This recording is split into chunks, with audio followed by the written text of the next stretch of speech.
જે પોતાના પિતા સિવાય કોઈને બાપ માની ન શકે અને દુનિયાના કોઈ પાત્રને પોતાના બાપ સાથે શેર કરી ન શકે, એ દીકરી આ બધું જ એક જ દિવસમાં છોડી અને આખો નવો પરિવાર અપનાવે છે.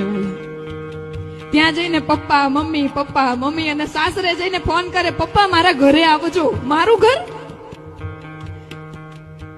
18 વર્ષ જે ઘરમાં રહ્યા ને 2 દિવસ એ ઘર છોડીને ત્યાં જતા રહે, એનું મારું ઘર માની લીધું વાલા 2 જ દિવસમાં. મારા પપ્પા મારા મમ્મી છે ને પપ્પા આવું કહેતા હતા. એની વાણી સાંભળજો. ક્યાંય એવું નથી આવતું એના પપ્પા,